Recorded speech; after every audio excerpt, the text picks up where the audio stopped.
ইরাকে যখন যুদ্ধ শুরু হলো তখন ওয়েপন অফ মাস ডিস্ট্রাকশন, হ্যাঁ, সে সময় কিন্তু একটা আন্তর্জাতিকভাবে গ্রহণযোগ্য সংবাদ মাধ্যম এটা অনেক অনেক প্রচার করলো। আবার এখন জলবায়ু পরিবর্তনের এই যুগে যখন জলবায়ু পরিবর্তনটা একটা প্রতিষ্ঠিত সত্য বৈজ্ঞানিকভাবে এবং আমরা প্রত্যহ এটার মুখোমুখি হচ্ছি, তখনও কিন্তু জলবায়ু পরিবর্তন আসলে প্রকৃত সৃষ্ট না মনুষ্য সৃষ্ট এটাও বলা হচ্ছে। ফলে সমাজ যদি অন্য সব দিকে এগিয়ে যায় তাহলেও যে সব তথ্য সঠিক হবে এবং সেই মোতাবেকই রাষ্ট্রের নীতি চলবে সবসময় এটা ধরে নেওয়া যায় না। খুব উন্নত সমাজেও রাজনৈতিক কারণে অর্থনৈতিক কারণে তথ্যকে অন্যভাবে বিবেচনা করা হয়। এখন কেন তথ্য বিকৃত করা হয়, কেন অসত্য তথ্য প্রচার করা হয়? একটা হচ্ছে যে অর্থনৈতিক কারণ, প্লেন অ্যান্ড সিম্পল, যে এটা করলে আমার ফিনান্সিয়াল ইন্টারেস্ট সার্ভড হবে, অন্যটা করলে হবে না। আপনারা যারা মোবাইলে আমার ছবি তুলতেছেন, আমি আসলে তো ক্যামেরাতেই কথা বলতেছি, আর আলাদা করে রেকর্ড করার দরকার আছে? এটা আবার একটুকুন কাটবেন, রিল করবেন, মিম করবেন, তা তো দরকার নেই। আমি তো মানে পাবলিকলি কথা বলছি। আচ্ছা, পারপাসটা হচ্ছে যদি বাংলাদেশের কনটেক্সটে বলি, কেন এত 15টা বছর আমরা এত রকমের এত রকমের তথ্য যেগুলো আমরা বিশ্বাস করেছিলাম এখন যাচ্ছি সেগুলো ভুল, আবার এখন কেন এত রকমের অপপ্রচার হচ্ছে? যদি উদ্দেশ্যটা দেখেন, উদ্দেশ্য হচ্ছে রাজনৈতিক এবং অর্থনৈতিক যে একটা ন্যস্ত স্বার্থ আছে সেটাকে সুরক্ষা করা। আপনাদেরকে কয়েকটা উদাহরণ দিই, যে আমরা সকলেই মেনে নিয়েছিলাম যে আমাদের প্রবৃদ্ধি আসলেই অত উঁচু হয়ে গেছে, সকলেই মেনে নিয়েছিলাম যে আমরা আসলে সাংঘাতিক উন্নয়নের মহাসড়কে চলে গেছি। ওয়ালটন আবারও মিলিয়নিয়ার অফারে ওয়ালটন ফ্রিজ কিনে আপনিও হয়ে যেতে পারেন মিলিয়নিয়ার। হঠাৎ করে দেশে রাসেল ভাইপার চলে আসলো। যখনই একটা রাজনৈতিক ডামাডোল হতো, মানুষ তার রাজনৈতিক অধিকার নিয়ে কথা বলতো, তখনই হয় রাসেল ভাইপার আসতো, নতুবা ওরকম একটা কিছু চলে আসতো। আবার পট পরিবর্তনের পরে দেখেন ডাকাত একটা এপিসোড শুরু হলো, মনে আছে? 8ই অগস্টের পরে রাদার সব বাড়িতে বাড়িতে ডাকাতি হচ্ছে, হ্যাঁ, হঠাৎ করে আবার ডাকাত চলে যায়, হঠাৎ করে আবার রাসেল ভাইপার চলে যায়। আবার সেন্ট মার্টিনের কথা দেখলাম, এখানে একটা উদাহরণ দেওয়া হয়েছে। তো সবকিছু যদি বিবেচনা করেন, বিষয়টা হচ্ছে যে আমি যখন আমার মতন করে চালাবো দেশটা এবং আমি অন্য কাউকে কোনো স্কোপ দিব না, তখন কোন কোন প্রতিষ্ঠান আমি দখলে নেব, আমার নিয়ন্ত্রণে নেব, এটা আমি বুঝি। আমি বিচার বিভাগ নেব, আইন শৃঙ্খলা নেব, গণমাধ্যমও নেব। কারণ গণমাধ্যম মানুষের মন মানসিকতাটাকে সে নিয়ন্ত্রণ করতে পারে। তো আমরা এখনো সকাল হলে অন্তত হেডলাইন গুলো দেখে তো বের হই, হ্যাঁ। আর যখন একটা গণ অভ্যুত্থানের পরে একটা সরকারের পতন হয়, তখন এত বছর যাবৎ পরিচালিত একটা সিস্টেমে সকল ক্ষেত্রেই তো তার এলাইজ রয়ে গেছে। তার এলাইজ মানে তার অর্থে পুষ্ট লোকেরা রয়ে গেছে। ফলে এই অপপ্রচারটা চলছেই স্বাভাবিকভাবে, এবং তারা নতুন পরিবর্তনটাকে মেনে নিতে পারছে না। এখন যদি আমি বলি যে আমাদের গণমাধ্যমের মালিকানা কার কাছে, আমি নিজেও তো কত অপপ্রচারের শিকার আগেও হয়েছি, হ্যাঁ। ধরেন খবরটা আমার আব্বার সম্পর্কে, ছবিটা আমার, তা আমার আব্বার সম্পর্কে খবর, আমার আব্বার ছবি দেন, আমার ছবি দিলেন কেন? কারণ টার্গেটটা তো আসলে আমি, আমার আব্বা তো না, হ্যাঁ। এবং মালিকানা কাদের হাতে চলে গেছে গত 20-25 বছর যাবত, এটাও যদি আমরা একটু দেখি, আসলে সংবাদ নিয়ে ইন্টারেস্টেড, আসলে মানুষকে তথ্য দিতে চায় এমন মানুষের হাতে তো সংবাদপত্র নাই।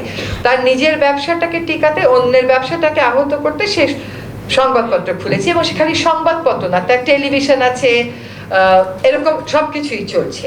ফলে এই দুটা খুব গুরুত্বপূর্ণ আমাদের জন্য বোঝার তিনটা জিনিস, যে আমাদের সমাজের সামগ্রিক চিত্রটা কি, তার সাথে আমরা তথ্য কতটা সঠিক পাবো এবং সেই প্রসেসে আমরা গেছি কিনা। দুই হচ্ছে যে কেন এটা হয়, এটা আমাদেরকে বুঝতে হবে। খামোখা মানুষ বসে বাসায় আমার নামে একটা মিথ্যা কথা বলে না, সে আমাকে টার্গেট করে। কেন টার্গেট করে? সে জানে আমাকে ডিসক্রেডিট করতে হবে, মানুষের মনে একটা কনফিউশন সৃষ্টি করে দিতে হবে, হ্যাঁ। তো এই কাজটা সে তার নিজস্ব একটা কারণে করছে। আর হচ্ছে কাদের কাছে আমাদের এই সংবাদ পরিবেশনের দায়টা, সেটাও আমাদেরকে একটু চিন্তা করতে হবে। এবার মেইন স্ট্রিম বাদে আপনি ইউটিউবে আসেন, ইনফ্লুয়েন্সারদের কথা বলেন, অনেক সময় কিন্তু ভিউয়ের কারণে অনেক কিছু হয়। যেমন ধরেন আমি সাগর রনির একটা এই প্রদর্শনী যেটা হলো, ওখানে গেলাম, তো আমি লিখছি, কেউ একটা আমাকে পাশ থেকে, আমি একটু অবাক হয়ে একটা এক্সপ্রেশন দিয়েছি, ওইটার ভিউ হয়েছে 8.5 মিলিয়ন। কি বললাম কিছুই বুঝতে পারলাম না, মানে আমার ছবিটা দিয়ে একটা ভিউ বাড়ানো, কোনো কোনো কথাও নাই, কিন্তু ওখানে কোনো শব্দও নাই, যে উক্ত আমি বলতে ভুলে গেছি।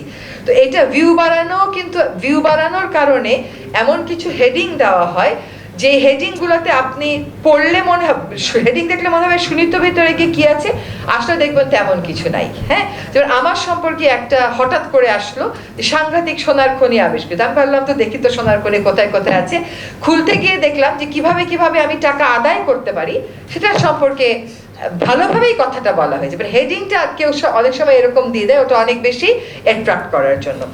এবার একটা কথা বলি যে অনেক কথা হলো না, যে আমরা আসলে গত 15 বছরে অনেক অনেক প্রচার করে গেছি যে জিনিসগুলো আমাদের প্রচার করা উচিত ছিল না, গভীরে গিয়ে সত্যটা জেনে মানুষকে জানানোর উচিত ছিল। আমরা অনেক মাধ্যম কিন্তু জুলাই আগস্টের গণ অভ্যুত্থানের খবরও প্রচার করি নাই, অনেক মাধ্যম একেবারে সাইলেন্ট ছিলাম শেষ দিনের আগের দিনটা পর্যন্ত, তাদেরকে কিন্তু কাউকে অনুতপ্ত হতে দেখি নাই। এখন আইন দিয়ে অনুতপ্ত হওয়া মানে হচ্ছে আপনাকে বন্ধ করে দেওয়া, আপনার বিরুদ্ধে শাস্তি দেওয়া, কিন্তু আসলে মানুষের বিবেক জাগ্রত করতে যে প্রতিষ্ঠানগুলো কাজ করে, সেই প্রতিষ্ঠানগুলো যখন দেখবে যে তারা ভুল তথ্য দিয়েছে, এতটা বছর তো কেবল একটা রাজনৈতিক সরকারই আমাদেরকে প্রতারিত করেনি, তার ওয়েপন হিসাবে যে সমস্ত মাধ্যম কাজ করেছে, সংবাদ পরিবেশনার মাধ্যম, তারাও তো নিজেকে দোষের ঊর্ধ্বে দাবি করতে পারেনি, কিন্তু সেখানে কিন্তু কোনো অনুতাপ বোধ আমরা দেখিনি। এখনো কেন চলছে তার কারণ হচ্ছে অর্থ আছে, অর্থ তো ছিটিয়ে দেওয়া হয়েছে, এবং কেন সরকার তার সাথে কম্পিট করে পারছে না, তার কারণ হচ্ছে আমাদের সেই পরিমাণ অর্থ নাই যেটা আমরা বিনিয়োগ করব। আমরা যে টাকাটা যে কাজে ব্যয় করছি ঘোষণা দিয়ে করছি, দেখিয়ে করছি, ফলে ওই যে বিপুল পরিমাণ অর্থ যারা তার সুবিধাভোগী ছিল তাদের মাধ্যমে সে ছড়াতে পেরেছে। আমাদের তো কেউ সুবিধাভোগী নেই, আমাদের তো কোনো দল নেই, আমাদের তো কোনো বাহিনী নেই, ফলে আমরা তো ওইভাবে কাউন্টার দেওয়া আমার পক্ষে সম্ভব না, আমাদের পক্ষে সম্ভব না। আপনি যেটা বলছেন কাউন্টারটা কেমন করে দেব, আমরা কাউন্টার দেব আমাদের কাজের মাধ্যমে। এখন দেখেন, একটা জিনিসের দাম বাড়ার সাথে সাথে প্রতিটা মাধ্যমে দাম বেড়ে গেছে। এই রোজাটা যে এত কম দামে ন্যায্য মূল্যে সবকিছু পাচ্ছেন, কয়টা সংবাদ মাধ্যম এটা সরকারের একটা অর্জন হিসেবে প্রচার করেছে? কেন করছে না? তাহলে ওই যে মানে অনুতপ্ত না হওয়ার সাথে কি এটার একটা সম্পর্ক আছে, এটা আমি মাঝে মাঝে বসে বসে ভাবি। তো আমাদেরকে আসলে নিজেদের কাজ দিয়ে নিজেদেরকে প্রচার করতে হবে যে আমরা এখন লোডশেডিং এর মধ্যে দিয়ে যাচ্ছি না। হ্যাঁ, এখনো অনেক কাজ বাকি আছে, কিন্তু 6-7 মাসের একটা সম্পূর্ণ অপ্রস্তুত সরকার, যার কাছে কোনো দল নাই, যার কোনো প্রশাসন নাই, যার কোনো নিজস্ব বাহিনী নাই, কর্মী বাহিনী নাই, আমরা যে এই দামটা কমিয়ে রাখতে পেরেছি, আমরা যে লোডশেডিং এর হাত থেকে মানুষকে মুক্তি দিতে পেরেছি, সেটা তো প্রচার হচ্ছে না। কাজে ভুল তথ্য অপতথ্য প্রচার হচ্ছে তা না, ভালো কাজটাও যে সঠিকভাবে প্রচার হচ্ছে বা সমান মাত্রায় প্রচার হচ্ছে তা না। তার কারণ কাজে আমাদেরকে কাজের মাধ্যমেই আমাদের ন্যারেটিভটা তৈরি করতে হবে। এখন গত 15-20 দিন যাবত আমি কোনো সার্ভে করিনি, কিন্তু আমি দেখছি যে কিছু কিছু সোশ্যাল মিডিয়াতে সাধারণ মানুষই বলা শুরু করছে যে এখন একটা শান্তিতে পেয়েছি, আপনারা ট্রাফিকটা সামলান, আপনারা আইন শৃঙ্খলা সামলান, আপনারা দাম কমিয়েছেন, লোডশেডিং হচ্ছে না, এটা কিন্তু এখন সাধারণ মানুষ করছে। সাধারণ মানুষ কাজের মূল্যায়ন করবে, এটা খুব স্বাভাবিক। তো প্রাতিষ্ঠানিকভাবে ঠেকাতে হলে আমাদেরকে, আমাদের যে প্রশ্নটা আপনার ছিল, আমাদেরকে আমাদের কাজ দিয়ে এটাকে প্রমাণ করতে হবে। আরেকটা হচ্ছে যে আমাদের অভিজ্ঞতার কথা যদি মানে এটা একটা হতে পারে যে সরকার কেন্দ্রীয়ভাবে করবে যে সমস্ত বিষয়ে পলিটিক্যাল মেসেজিং এর দরকার হয়, আরেকটা হচ্ছে যার যার মন্ত্রণালয় তার ন্যারেটিভটা করবে।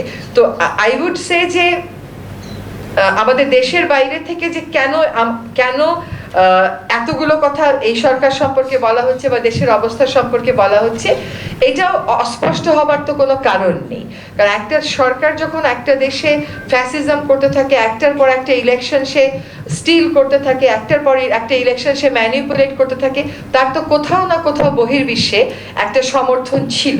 তো সেটা নিয়ে মানে আমরা চেষ্টা করবো একটা সরকার হিসেবে সকলের সাথে সুসম্পর্ক রাখতে, কিন্তু সকলকেও কিন্তু তার নিজের অবস্থানটা মূল্যায়ন করে সেখানে রেকটিফিকেশন করতে হবে। একটা সরকার খালি আইন করে দেবে আর কালকে থেকে বাংলাদেশের সকল গণমাধ্যমে আর সোশ্যাল মিডিয়াতে শুধু সত্য কথারই প্রচার হবে, এটা কিন্তু হবে না যতক্ষণ পর্যন্ত আমরা নিজেরা ওইটা অনুধাবন না করি যে আমাদের ওইভাবে মানে যা বলেছে সেটাই প্রচার করাটা আমাদের উচিত ছিল না। আমরা কিন্তু এরকম দেখেছি যে সত্য কথা বলতে গিয়ে সেখানেও কিন্তু কেউ গণমাধ্যমের কেউ একদম শীর্ষস্থানীয় আক্রমণের মুখে পড়তে হয়েছে, তাকে অনেক ভুল ব্যাখ্যা হয়েছে। ফলে ইম্পর্টেন্ট হচ্ছে বোঝা যে এই মুহূর্তে আমাদের সমাজটাকে আমরা কিভাবে গড়তে চাই, সেখানে গণমাধ্যমের কি ভূমিকা হওয়া উচিত আপনারা সকলেই জানেন। আজকে যে আমি রিজওয়ানা হাসান হয়েছি, আমি পরিবেশবাদ করে একটা পরিচিতি পেয়েছি, এটা কিন্তু গণমাধ্যমের সমর্থন ছাড়া আমার পক্ষে হওয়া সম্ভব ছিল না। কিন্তু সেই গণমাধ্যম বনাম আজকের যে গণমাধ্যম, তার মধ্যে আমি অনেক তফাৎ দেখি। ফলে আমাদেরকে আসলে মেইন স্ট্রিমের গণমাধ্যম যারা আছেন, তো কতগুলো পত্রিকা আছে, তাদের কাজই হচ্ছে কোথায় কাকে বদলি করা হচ্ছে ওই বদলিটা নিয়ে একটা বলে দেবে যে এই বদলিটা এই উদ্দেশ্যে, আসলে ওই উদ্দেশ্য হয়নি, তাকে দিয়ে কেউ এই খবরটা করা, এটাও আমরা বুঝতে পারতেছি। আমাদের ভেরি ইম্পর্টেন্ট গণমাধ্যমের জন্য যেটা আমি বলবো সেটা হচ্ছে মানুষের ফোকাসটাকে ঠিক করে আনা। মানুষ যেন রাসেল ভাইপার শুনে বা ডাকাত শুনে ওইটাতে অস্থির হয়ে ভালো কাজ কোনগুলো হচ্ছে বা কোন জায়গায় তার এনার্জি দিতে হবে সেইটা না দিয়ে সামাজিক যোগাযোগ মাধ্যমে ওই রাসেল ভাইপারে রিপোস্ট করতে না থাকে। মানুষের কাজটা কি? আপনি যখন দেখছেন যে আপনি নতুন একটা দেশ গড়ছেন, আপনি যখন দেখছেন সকল সংস্থা এবং বাহিনী যে ধরনের সমর্থন দেওয়ার দরকার ছিল দিতে পারছে না, দিচ্ছে না আমি বলবো না, দিতে পারছে না, কারণ সিস্টেমটা তো কোলাপস করে গেছে। হ্যাঁ, সেক্ষেত্রে নাগরিক হিসেবে আপনার দায়িত্বটা কি? ভুল তথ্যটা কি বারবার প্রসার করানো, নাকি ইউ ডু সাম আপনার পার্টে একটু ফ্যাক্ট ফাইন্ডিং আপনি করবেন।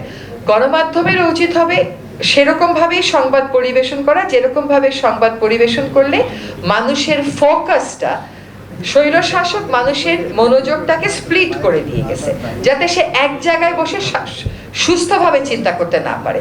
নতুন বাংলাদেশ গড়তে হলে আপনাকে সঠিক চিন্তাটা করতে হবে, সঠিক তথ্যটা আপনাকে জানতে হবে এবং ওই মোতাবেক কাজ করতে হবে। সেজন্য আমাদেরকেও আমাদের ফোকাসটা ঠিক করে আনতে হবে। মাঝে মধ্যে আমার সম্পর্কে আমি এমন প্রচারণা দেখি যে আমিও তো বোকা হয়ে যাই, যে এটা কি আমি নাকি? হ্যাঁ, এমন বলতে থাকে, কারণ ওদের উদ্দেশ্য কিন্তু একটাই, যে বারবার বলতে বলতে একটা মিথ্যাকে সত্যে রূপান্তর করা। কিন্তু সত্য কথা কি জানেন? মিথ্যা কখনো সত্য হয় না, এটা কখনো না কখনো বের হয়ে আসে। So I would urge everyone যে আমাদের বুঝতে হবে যে অপপ্রচারগুলো কেন চলছে। যদি আমরা ওইটুকুন বুঝি তাহলে কিন্তু ওই অপপ্রচারের ফাঁদে আমরা পা দেব না। অপপ্রচারকারীদের যখন দর্শক থাকবে না, শ্রোতা থাকবে না, জনগণ যখন তাদেরকে প্রত্যাখ্যান করবে, এইটাও কিন্তু একটা মাধ্যম। খালি আমরা সরকার আইন করে দিলেই ভুল তথ্য পরিবেশন বন্ধ হয়ে যাবে তা কিন্তু সঠিক নয়। ফলে জনগণকেও তার জায়গাটা ভাবতে হবে, আর মিডিয়াকেও আসলে ফোকাসটা মিডিয়ারও ঠিক করে যে কোন জায়গাটাতে আসলে এফোর্ট দেওয়া দরকার। যেমন আরেকটা উদাহরণ দেই,